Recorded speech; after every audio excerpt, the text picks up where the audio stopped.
자, 오늘 이야기는 굉장히 어려운 이야기에 속해요. 하지만 이 이야기를 통해서 오늘 우리가 배워야 되는 내용은 정말 중요한 것이라 저는 제가 오늘 성경 공부를 하고 여러분들에게 10,000원씩 받아도 이거는 괜찮다라고 생각하는 내용입니다. 자, 농담이고요.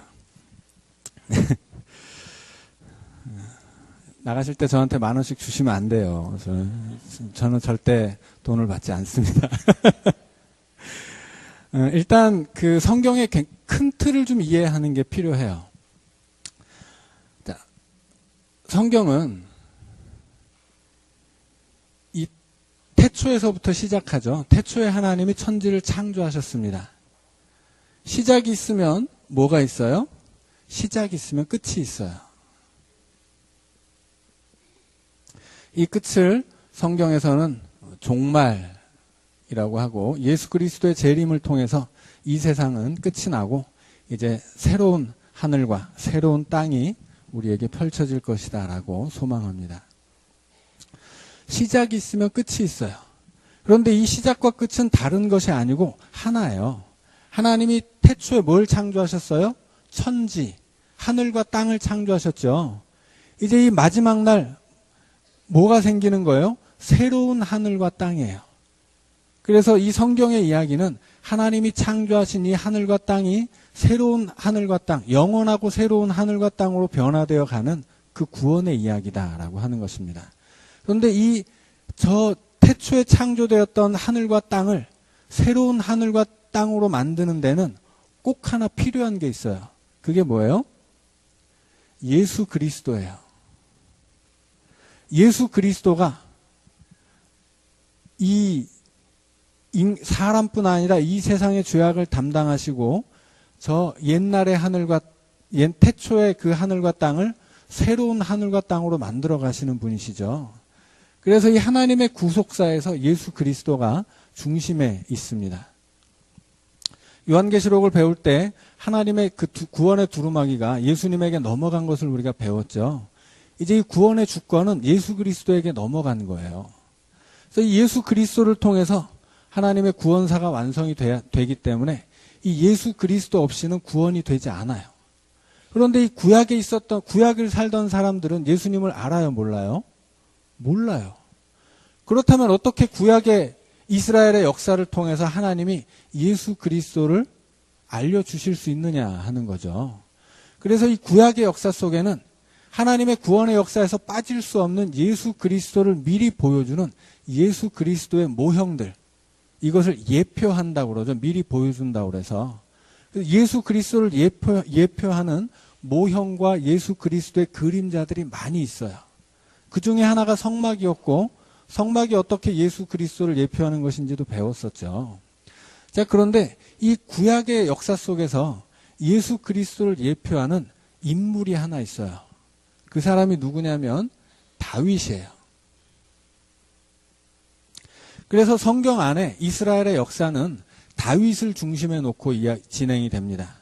그래서 다윗 이전 시대에는 이스라엘의 역사는 다윗을 향해 흘러가요. 그리고 다윗 이후에는 다윗이 보여주고 있는, 다윗이 예표하는 메시아를 향해서 진행되어 가는 거예요. 그래서 이스라엘의 역사에서 다윗이라고 하는 사람은 굉장히 중요합니다. 자, 우리가 금요일 기도회 때 지금 사사기를 배우고 그다음에 이제 사무엘상으로 넘어가는데, 자, 그 얘기를 잠깐 하면 이 사사기와 룻기는 한 권의 책이에요. 그래서 이 사사기와 룻기는 한 권의 책인데 이 한 권의 책이 무엇을 말하고 있느냐? 이 한 권의 책은 이스라엘에 나타날 다윗이라고 하는 왕을 향한 역사의 진행을 보여주는 책이에요. 그래서 사사기와 룻기에서 공통적으로 이 시대를 설명하는 말이 뭐냐면 이 시대에는 왕이 없었기 때문에 사람들이 자기 좋은 대로 행했다 하는 것입니다. 그래서 이 사사기와 룻기는 왕이 없는 시절에 이스라엘이 얼마나 타락했는가를 보여주는 거예요. 그 얘기는 뒤집으면 무슨 얘기예요? 이제 앞으로 나타날 하나님이 기뻐하실 왕 다윗을 예고하는 것입니다. 그래서 이스라엘의 역사는 다윗을 향해 흘러가요. 다윗을 향해 흘러가서 사무엘상하로 넘어가면 제일 처음에 나오는 제사장이 누구냐면 엘리예요. 이 엘리라고 하는 사람은 이 시대의 이스라엘의 영적인 상태를 보여주는 사람이에요. 이 엘리가 의자에 앉아 있는데 그의 몸집이 아주 굉장히 비둔하고 눈이 멀어 있었어요. 그는 귀도 잘 안 들리죠. 그래서 이 성경은 엘리 시대에는 하나님이 역사를 나타내신 바가 없다, 그렇게 이야기합니다. 그래서 이 엘리의 모습, 이 사무엘 상이 보여주는 엘리의 모습은 곧바로 이스라엘의 모습이에요. 그들이 영적으로 얼마나 침체되었는가를 보여주는 거예요. 그런데 이 엘리가 어디에 앉아 있냐면 의자에 앉아 있습니다. 그리고 의자에 앉아 있다가 자기 아들들이 전쟁에서 죽었다는 얘기를 듣고 의자에서 떨어져서 목이 부러져서 죽어요. 그 집안이 한날에 다 멸절된다라고 하는 이야기예요. 그런데 그가 앉아있던 의자라고 하는 것은 성경 다른 곳에서는 보좌라고 번역이 된 말이에요. 그러니까 단순히 이 엘리가 앉아있었던 의자는 그냥 의자가 아니라는 거죠. 이것은 이스라엘의 보좌를 이야기하는 거예요. 근데 이스라엘의 보좌에 앉아있는 사람이 얼마나 영적으로 타락하고 무능해 있는가를 보여주는 것이 엘리예요. 그런데 재밌는 것은 이 엘리를 잇는 사람이 누구예요? 사무엘이에요. 사무엘이 누구를 왕으로 세웁니까? 사울을 왕으로 세워요. 그런데 사울만 왕으로 세우는 것이 아니고 사울이 타락한 뒤에 사무엘이 다윗도 왕으로 세웁니다. 그런데 재밌는 것은 이 사울에 관한 이야기를 할 때 사울은 한 번도 의자에 앉은 적이 없어요. 사울의 이야기에서. 이것은 단순히 사울의 이야기를 다른 것만 쭉 펼쳐가는 것이 아니라 이 여호수아서부터 열왕기 하까지를 신명기 역사라고 하는데 이 신명기 역사가는 이스라엘의 역사를 기록하면서 사울이라고 하는 왕을 왕으로 인정하지 않는 거예요. 그래서 사무엘이 사울을 세우지만 사울은 폐위되죠. 하나님에 의해서 버려져요. 그리고 하나님이 기뻐하시는 사람으로 세워진 왕이 누구냐면 다윗이에요. 그래서 이 다윗이 왕 위에 오르기까지, 다윗이 이스라엘의 보좌에 앉기까지 성경 안에서 사울은 단 한 번도 의자에 앉지 않습니다. 그것은 뭐냐면 이 사울이 성경 안에서 왕으로 인정받지 못하는 거예요. 그래서 이스라엘의 왕정이 세워지고 왕이 그 자신의 보좌에 앉게 되는데 성경 안에서 성경이 인정하는 이스라엘의 보좌에 앉은 위대한 왕, 그는 누구냐면 바로 다윗이에요. 그래서 사울이 다윗을 세우고 그 다윗이 자신의 보좌에 앉기까지 이스라엘에는 보좌에 앉은 사람이 없어요. 그래서 이 이스라엘의 역사라고 하는 것은 다윗을 향해 흘러가는 역사다라고 하는 거예요. 그런데 왜 다윗이 그렇게 중요하냐라고 하는 거죠.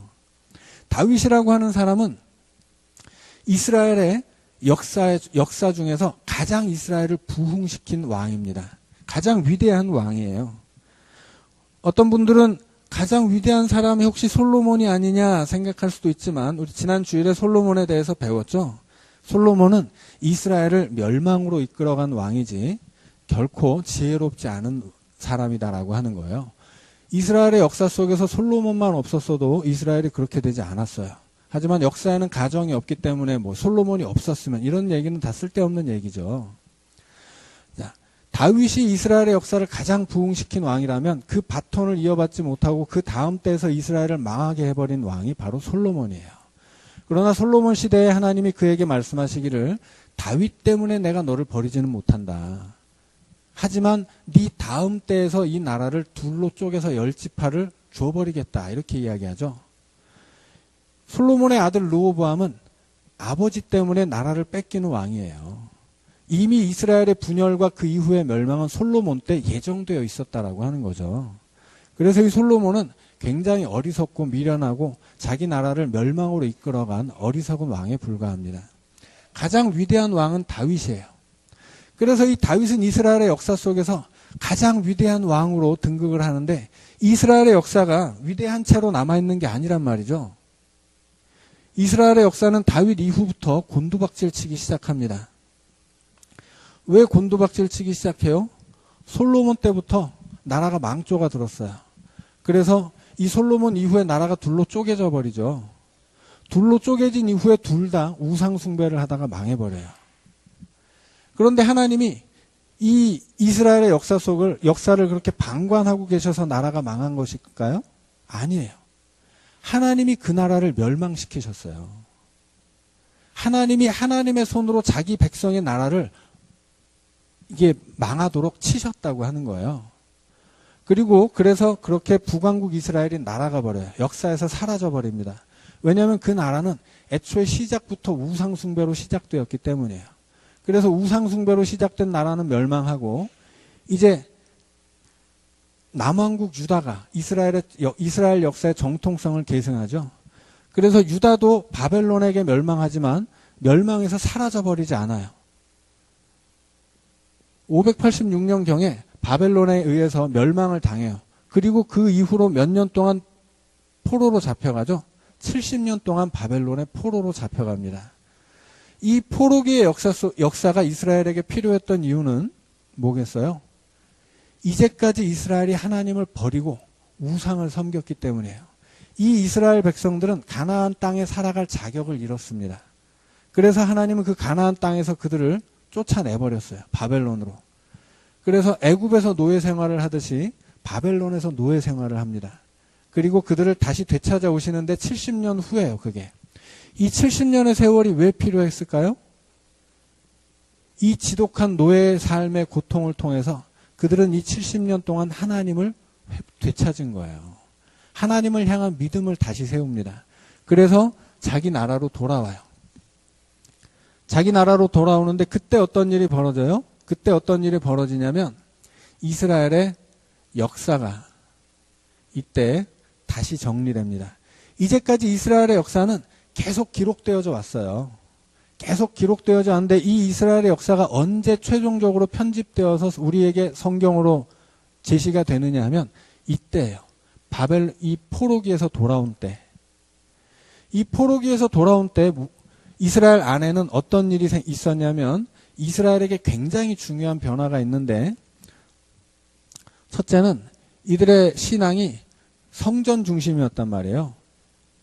이 이스라엘 백성들이 포로기 이전에는 성전밖에 몰랐어요. 그런데 포로기에서 뭘 배워왔어요? 율법을 배워왔어요. 그래서 이스라엘 백성들의 신앙이 성전 중심의 신앙에서 성전과 율법의 두 가지 축을 가지게 됩니다. 그런데 역사가 흘러갈수록 이 성전 중심의 신앙은 사라져가요. 왜냐하면 이 성전을 책임지고 있었던 제사장 계급이 타락하기 때문이에요. 그래서 예수님 시대에 이 성전은 어떻게 됩니까? 예수님이 문을 닫아버리죠. 이 성전을 저주해버려요. 그리고 예수님 자신이 새롭고 완전한 성전이 되십니다. 실제로 이스라엘 역사에서 기원 후 70년에 이스라엘이 로마에 대항하는 반란을 일으키고 그 반란으로 인해서 멸망당합니다. 그런데 그 반란을 일으켰을 때 이스라엘의 백성들이 제일 먼저 한 일이 뭐냐면 제사장들을 잡아 죽이는 일이에요.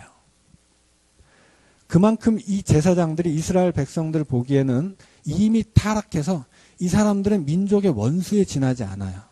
그러니 성전신앙은 회복 불가능의 상태에 빠져버린 거예요. 그래서 이스라엘 백성들의 신앙은 이 율법 중심으로 점차 옮겨가게 되는 겁니다. 자, 그런데 이 성전과 율법이라고 하는 그전에는 성전밖에 없었지만 율법이라고 하는 신앙의 새로운 축을 가짐과 동시에 이스라엘의 신앙이 아주 중대한 변화가 생겨요. 그 변화가 뭐냐면 메시아의 기대예요. 이 메시아라고 하는 말은 기름 부은 사람이라는 뜻입니다. 근데 누구한테 기름을 부어요? 왕에게 기름을 부어요. 제사장도 기름을 부어서 세우고 왕도 기름을 부어서 세우지만 여기서 메시아라고 부르는 이 사람은 기름 부은 사람인데 이 사람은 제사장 그런 사람이 아니라 이스라엘의 왕을 상징하는 거예요. 이스라엘 사람들이 70년을 마치고 돌아왔는데 너무나 절실한 게 뭐예요? 이스라엘의 역사를 이스라엘이라고 하는 나라를 다시 회복해야 되는 숙제가 지금 짊어져 있는 거죠. 그 숙제를 가지고 이 사람들이 바라는 소망은 뭐겠어요? 우리 이스라엘의 역사 중에서 가장 위대했던 왕, 그 다윗 같은 왕이 우리나라에 이 역사에 다시 한번 세워져야 한다는 거예요. 그래서 이 하나님이 기름 부어 세우실 왕을 소망하는 메시아를 기대하는 메시아니즘이 이 포로기 이후에 생겨납니다. 그리고 이 메시아를 대망하는 이 대망이 어디까지 이어지는 거예요? 예수님에게까지 이어지는 거예요. 그래서 예수님이 그들이 기다리던 메시아로 이 땅에 오십니다. 그 메시아의 다른 말이 뭐예요? 그리스도예요. 예수 그리스도라고 하는 말은 예수가 메시아다라고 하는 거예요. 그래서 이스라엘의 역사 속에 하나님이 예수 그리스도를 보내시고 그분을 통해서 인류의 구원의 역사를 시작해 가실 것인데, 이스라엘의 역사 속에서 이 메시아를 하나님이 보내실 메시아를 기다리는 이 역사의 필연을 하나님이 이 역사 속에 만들어 주셨다라고 하는 거죠. 그래서 이 성경 안에 나오는 이스라엘의 역사 속에서 끊임없이 메시아를 기다리는 소망이 드러납니다. 그리고 그 소망의 결정체로 누가 오시는 거예요? 그 소망이 예수 그리스도를 통해서 성취되는 거예요. 그런데 이 메시아를 향한 기대, 그 기대를 가지고서 도대체 이 메시아가 어떤 분으로 올지 구약의 사람들은 몰랐어요. 하지만 그들이 보고 기다리는 건 뭐예요? 다윗이에요, 다윗. 이 다윗을 보고 다윗 같은 분을 하나님이 우리에게 보내주실 거야. 그 기대를 가지고 내내 기다리고 있었다라고 하는 거죠. 그리고 이스라엘의 성경이라고 하는 이 이스라엘의 역사 속에는 이 다윗 같은 메시아를 향한 그 기대가 계속해서 이어져 가고 있다라고 하는 거예요.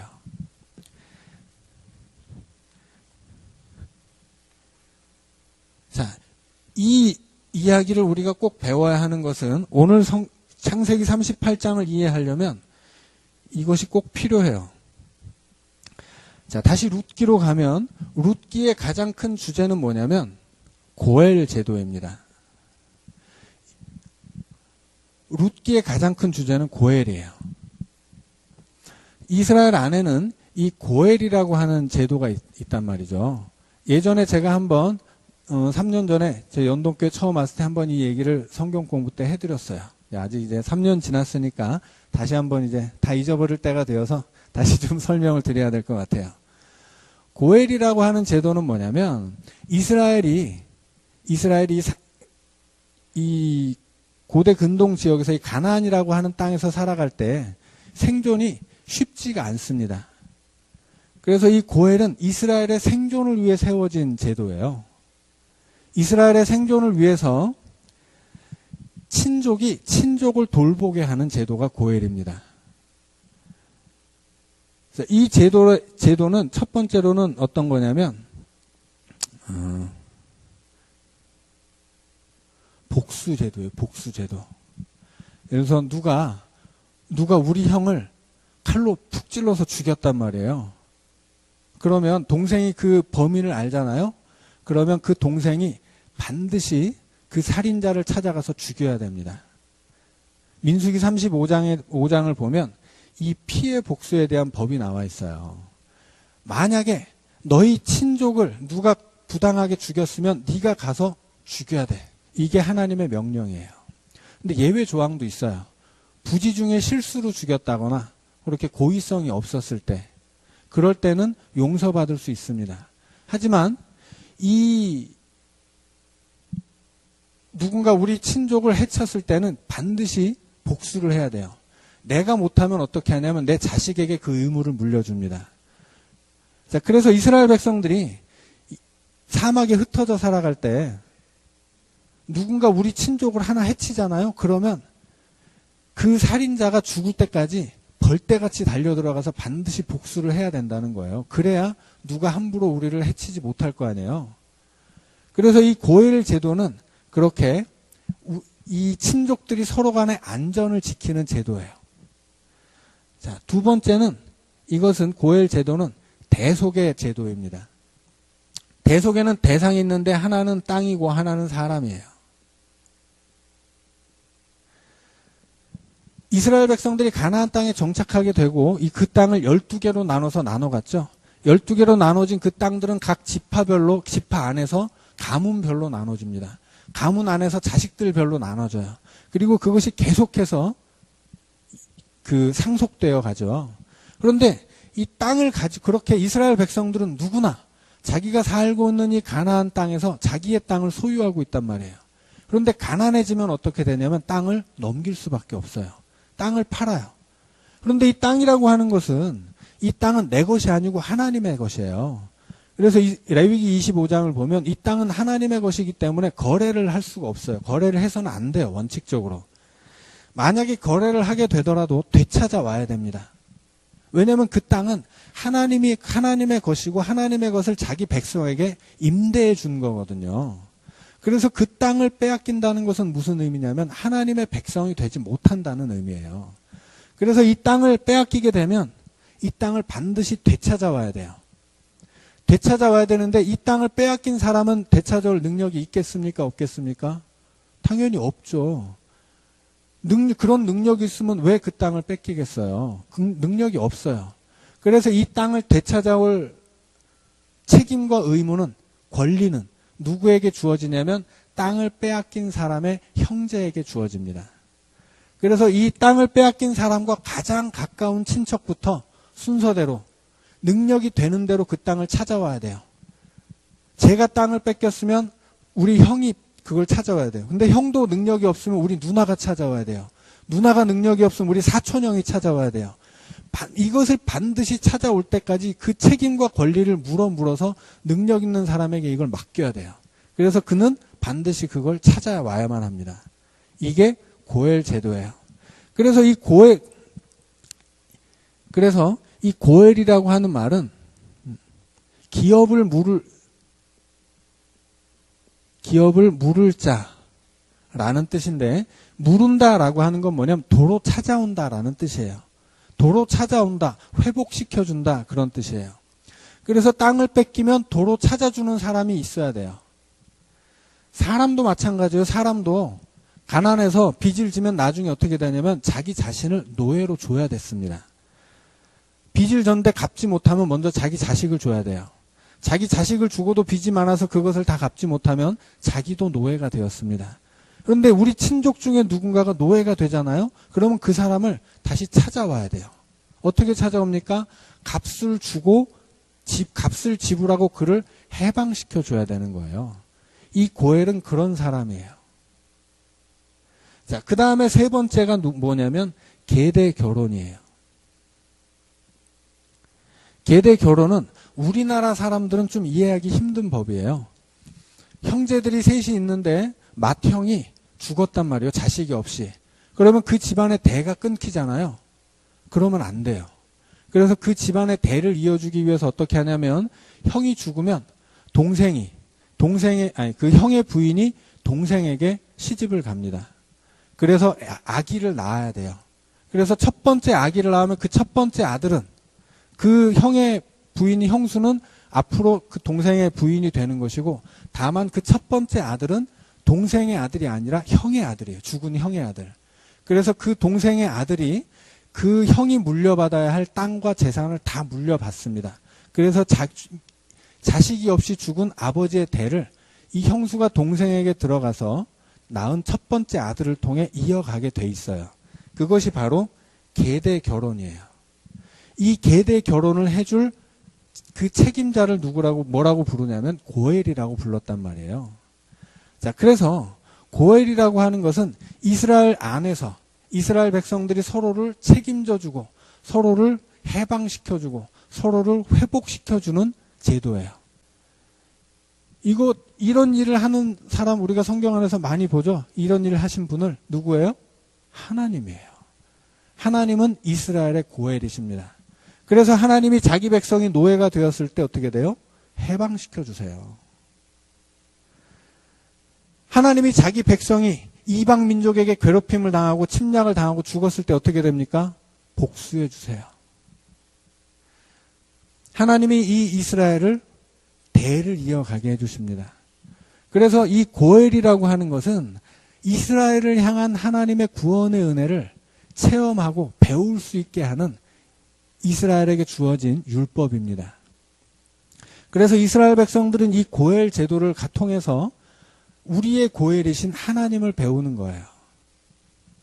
자, 그런데 오늘 우리가 읽은 이 본문의 말씀 속에서 뭐가 나와요? 계대 결혼이 나오고 있어요.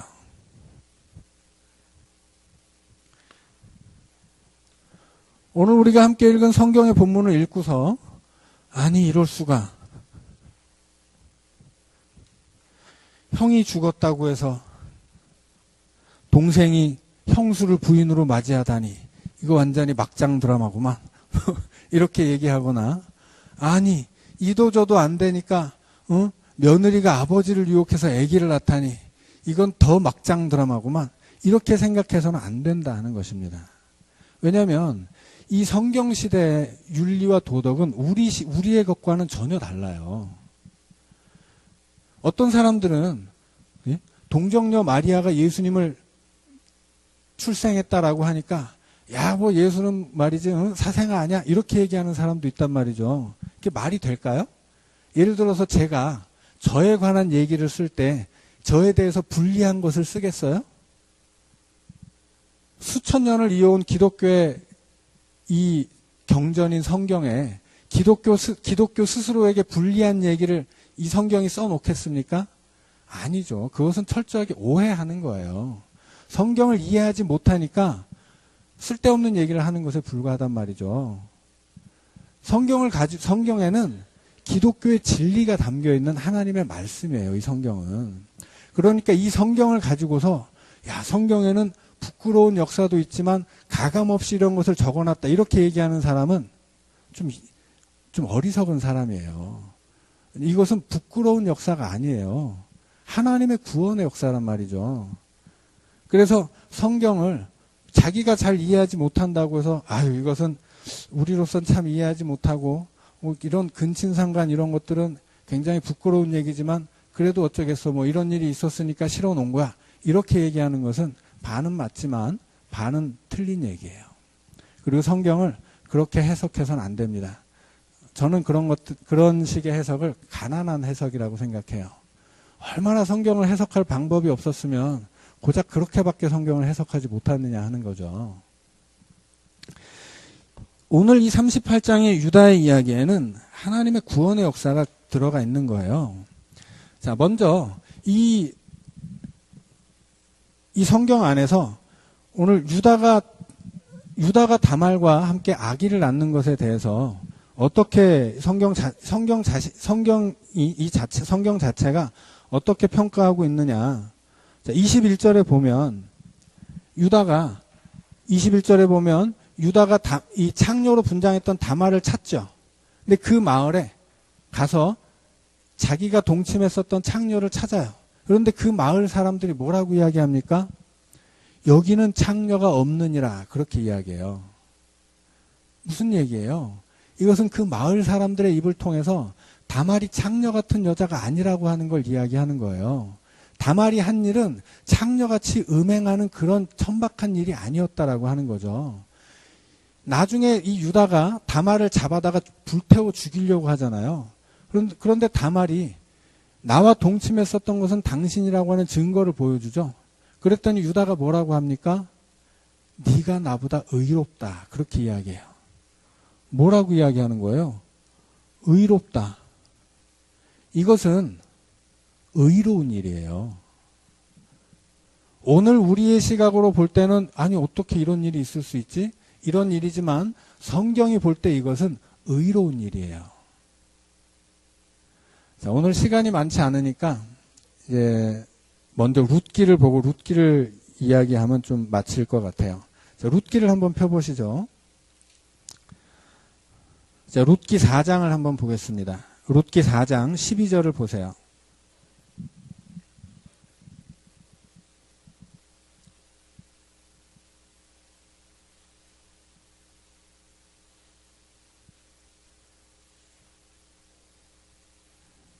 자, 룻기 4장 12절을 보면 이 룻이라고 하는 사람이 보아스를 만나죠. 보아스를 만나서 아들을 낳아요. 그런데 이 보아스가 누구냐면 이 보아스가 룻기 안에서 기업을 물을 자라고 나와요. 그래서 이 보아스가 룻기에 나오는 고엘이에요. 기업을 물을 자. 어떤 기업을 물은다는 게 무슨 의미예요? 룻은 나옴이라고 하는 여인의 며느리란 말이죠. 그런데 이 나옴이라고 하는 여인이 남편도 죽고 두 아들도 죽어버렸어요. 대를 이을 방법이 없단 말이에요. 그런데 롯이 그 어머니를 따라와서 기업 물을 자 고엘을 만나요. 그가 바로 보아스예요. 그리고 보아스와 결혼해서 아기를 낳고 이제 그 무너진 자기 집안의 대를 잇게 됩니다. 그렇게 보아스 덕에 자기 그 집안의 대를 잇게 된 룻에게 이 마을 사람들이 축복해주는 얘기가 이 12절의 말씀이에요. 뭐라고 축복을 하냐면 내 집이 다말이 유다에게 낳아준 베레스의 집과 같게 하시기를 원하노라. 자, 처음에 하는 말이 뭐예요? 다말이 유다에게 낳아준 베레스예요. 다말이라고 하는 여인이 유다에게 아들을 낳아준 거예요. 낳아준 거. 그러니까 이 말의 어감은 어떤 거예요? 굉장히 이 다말이 잘한 거예요. 다말이 유다에게 아기를 낳아준 거예요. 그래서 아기를 낳아주어서 유다의 집안이 대가 끊기지 않게 한 거죠. 유다의 집에 대가 끊겨야 되는데 그렇지 않게 해준 사람이 누구냐면 다말이에요. 그러니까 이 룻기는 지금 다말을 칭찬하고 있단 말이죠. 그래서 룻기의 제일 마지막으로 가면 이 룻이 유다와 함께 낳은 아들이 누구예요? 베레스예요. 이 베레스의 족보로 끝이 납니다. 베레스의 족보로 끝이 나는데 이 베레스의 족보에서 누가 나와요? 결국 다윗이 나와요. 이스라엘의 가장 위대한 왕 다윗이 이 베레스에서부터 출발해요. 이 베레스의 자손 중에 누가 있어요? 보아스가 있어요. 이 보아스와 이방 여인이지만 이 룻이라고 하는 사람이 고엘 제도를 통해서 탄생시킨 사람이 바로 다윗입니다. 그래서 왜 다윗이 이렇게 이스라엘 역사에서 위대한 왕이고 왜 이 다윗이 메시아의 예표이며 왜 다윗 같은 메시아를 이스라엘 역사가 기다려왔는가? 그는 하나님이 만드신 고엘 제도를 통해 이 땅에 온 사람이기 때문이에요. 그래서 이 다윗이 고엘 제도를 통해서 탄생하고 이 다윗을 탄생시킨 하나님 자신도 이스라엘의 고엘일 뿐 아니라 이 다윗이 예표하는 메시아가 누구예요? 그 메시아가 이스라엘의 고엘이에요. 지금 예수님이 오시기 전까지 그렇게 700년 동안 이스라엘을 지배해온 그 많은 이방 나라들로부터 노예되어 있던 이스라엘을 해방시켜줄 고엘, 그가 바로 메시아거든요. 그래서 이 다윗은 그렇게 메시아의 표상이 되는데 이 다윗이 메시아의 예표가 될 수 있는 이유가 뭐냐면 그가 고엘 제도를 통해 태어났기 때문이에요. 그래서 예수님의 족보를 보면 예수님의 족보가 이제 마태복음 1장에 가면 나오죠. 그 예수님의 족보 안에 5명의 여인이 있습니다. 근데 이 5명의 여인 중에 3명은 고엘 제도와 연관이 되어 있는 사람들이에요. 예수님이 이 세상에 고엘로 오시는 분이다라고 하는 것을 그 족보를 통해서 말하고 있는 것이 마태복음 1장이에요. 그래서 이 베레스의 계보로 끝나는 룻기에서 룻과 함께 이 유다의 가문을 회복시켜주는 이 보아스가 룻의 고엘이고 이 룻의 고엘된 보아스를 통해서 다윗이 태어나게 됩니다. 그래서 이 고엘 제도가 이스라엘 안에서 얼마나 중요한 것인지 우리가 이 룻기를 통해 알 수 있다라고 하는 거죠. 자, 그런데 룻기 3장을 보면 무슨 일이 있냐면 이 룻에게 시어머니 나오미가 명령을 합니다. 어떤 명령을 하냐면 야, 우리 마을에 너도 알고 있는 보아스라고 하는 사람이 있는데 그 사람이 너의 고엘이다. 다른 사람들은 그 사람보다 더 가까운 친족도 있지만 다른 친족들은 너를 책임져줄 능력이 없어. 그러니까 이 보아스에게 찾아가라 네가. 근데 뭘 명령을 하냐면 보아스가 타작마당에서 타작을 하고 피곤해서 거나하게 술을 한잔한 다음에는 그 타작마당에서 잠을 잘 텐데 이불을 덮고 자고 있는 그 보아스의 이불 속으로 네가 들어가라. 그렇게 명령을 해요. 자, 이것은 어떻게 보면 요즘 우리의 이 시각으로 보면 아주 음란한 일이죠. 아니, 동네 외간 남자가 자고 있는데 그 이불 속으로 기어 들어가라니. 그게 시어머니가 할 말이에요?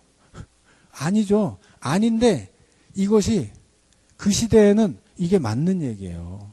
그래서 보아스가 술을 한잔하고 타작을 마치고 힘드니까 술을 한잔하고 그 타작마당에서 잠이 들었는데 저녁에 자다 깨보니까 발에 뭐가 채여요. 그래서 이불을 들춰보니까 룻이 거기서 얌전히 누워있는 거예요. 근데 그 룻이 이 보아스를 만나러 가기 전에 3장을 보면 목욕을 하고 기름을 바르고 의복을 정제하고 그리고 이 보아스를 찾아가서 보아스가 자고 있는 이불 속에 들어갑니다. 이건 뭐예요? 날 잡수세요 하는 거예요. 근데 이게 오늘날의 눈으로 보면 이것은 음탕한 얘기예요. 그런데 음탕하지 않아요. 그 보아스에게 룻이 뭐라고 이야기하냐면 우리 어머니가 그러는데 당신이 나의 기업물을 자라고 하더이다. 그렇게 얘기를 해요. 그러니 보아스가 그 얘기를 듣고 처음에는 깜짝 놀랐다가 이 룻에게 무슨 얘기를 하냐면 야, 너 참 대단한 여자구나. 부자건 가난한 사람이건 젊은 사람들이 많은데 젊은 사람을 찾지 않고 나를 찾아왔으니 내가 너의 현숙함을 알겠다. 그렇게 이야기합니다. 잠을 자고 있는 외간 남자 이불 속으로 들어간 여인을 향해서 보아스가 뭐라고 이야기하냐면 너는 현숙한 여자다. 그렇게 이야기를 한단 말이에요. 오늘 우리의 시각으로 볼 때는 외간 남자 이불 속에 막 멋대로 기어들어가는 여자는 음탕한 여자인데 성경의 눈으로는 그렇지 않은 거예요. 왜냐하면 이 여인이 하나님이 만들어 놓은 고엘 제도를 가지고 자기 망해버린 자기 가문을 되살리기 위해서 보아스를 찾아간 것이기 때문이에요. 이것은 자기 백성을 지키고 보존하고 회복시키려고 하는 하나님의 뜻 속에 있는 율법이기 때문에 이것을 지키는 것은 대단히 하나님 보시기에 의로운 일이고 사람이 볼 때에도 이렇게 자기 기업을 회복시키려고 하는 여인은 현숙한 여인이지 음탕한 여인이 아닙니다. 그런데 창세기 38장으로 가면 문제가 있어요. 무슨 문제예요? 고엘이 되어주어야 할 시동생들이 없어요. 유다에게 아들이 셋이 있었단 말이죠. 1, 2, 3번이 있었는데 하나는 죽었어요. 너무 악해서 하나님이 죽여버렸어요. 왜 그런지는 모르지만 죽을 만큼 뭐 악했겠죠. 두 번째 아들에게 그래서 이 다말이라고 하는 며느리가 너의 형의 대를 좀 이어다오 해서 유다의 명령으로 자기 아버지의 명령으로 다말이 동침을 하게 돼요. 그런데 형수에게 아기가 생기면 자기의 것이 되지 않으니까 임신하지 못하게 했다. 그렇게 이야기하죠. 여러분 배웠다시피 장자는 다른 형제의 2배의 몫을 받습니다. 형이 죽었으니까 이제 장자는 누구예요? 둘째가 된 거예요. 그런데 형의 아들이 다시 생기면 어떻게 됩니까? 자기가 받을 몫의 재산을 뺏기게 되는 거죠. 그래서 이 아들이 형수를 통해 아들이 생기게 되면 자기 재산을 뺏기게 되니까 내가 받을 수 있는 재산이 자기 것이 되지 못하고 다시 형의 것이 되니까 어떻게 해요? 형수로 하여금 임신하지 못하게 한 거예요. 그래서 하나님이 둘째도 죽여버려요. 이 고엘의 의무를 거부하는 것은 하나님 앞에 죽어 마땅한 죄라고 하는 거예요. 반대로 이 고엘의 의무를 이행하는 것, 그것은 하나님 앞에 의로운 일입니다. 그래서 유다가 다말에게 네가 나보다 의롭다 그렇게 이야기를 한 거예요. 그런데 유다가 볼 때 이 첫째와 둘째의 죽음이 하나님 앞에 지은 죄 때문인데 유다는 이것을 몰라요. 이거를 누구 때문이라고 생각해요? 다말 때문이라고 생각해요. 저 며느리 저것이 들어와서 우리 큰아들도 잡아먹고 아주 둘째도 잡아먹었구나. 저 나쁜 년. 이렇게 생각을 한 거예요. 그래서 우리 셋째에게 법대로 했다가는 우리 셋째도 죽게 생겼구나 하고 친정으로 보내버려요. 핑계를 대죠. 아직 어리니 너 기다려라. 하지만 세월이 아무리 지나도 부르지를 않는단 말이에요. 그런데 이 시아버지 유다에게 부인이 있었죠. 수아라고 하는 가나안 여인이에요. 근데 수아도 죽어요. 수아가 죽는다는 건 무슨 의미겠어요? 다른 형제가 생길 가능성이 없어지는 거예요. 다른 형제는 생길 수가 없고 하나 남은 아들 셀라는 유다가 끼고서 자기에게 주지를 않아요. 그래서 지금 이 다말은 자기 집안이 그냥 멸절된 상태로 끝나게 생긴 거예요. 그래서 어떻게 합니까? 고엘의 다음 순번인 시아버지를 찾아가는 거예요. 더 이상은 셀라가 아닌 한 해는 더 이상은 이 고엘의 이 다음 차례가 없거든요. 이 다음 차례는 유다밖에 안 남았어요. 그래서 유다에게 찾아갑니다. 어떻게 찾아가요? 창녀의 분장을 하고 찾아가요. 이제까지 수년간 기다려 과부로서 수절해왔던 이 깨끗한 여자 다말이 창녀로 분장하는 거예요. 하나님이 만드신 이 고엘 제도를 통해서 자기 집안의 대를 잇기 위해서 이 다말은 부끄러움을 앞서 무릅쓰고 창녀가 됩니다. 그러나 그가 한 일이 창녀의 일은 아니라고 성경이 이야기하죠. 그렇게 시아버지를 찾아가서 아기를 뵌단 말이에요. 3개월이 지난 다음에 소문이 들려요. 누가 얘기하죠? 야, 니네 며느리가 임신했대. 그래? 아주 불태워 죽여버리겠어. 잡아다가 불태워 죽이려고 하죠. 원래는 불태워 죽이지 못해요.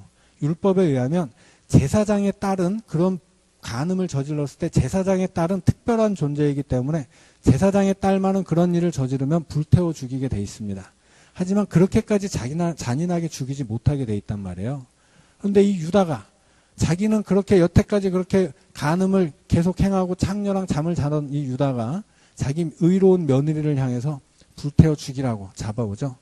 그런데 그 기간이 언제예요? 임신한 지 3개월이에요. 3개월이면 배가 나왔을까요? 안 나왔을까요? 안 나왔어요. 이건 무슨 얘기예요? 다말이 자기 얘기를 한 거예요. 다말이 자기 시아버지에게 들어가도록 얘기를 한 거예요. 나는 임신을 했다. 그래서 유다가 그 며느리를 잡아다 죽이려고 할 때 증거를 내놓죠. 내가 임신한 것이 누구 때문인지 봐라.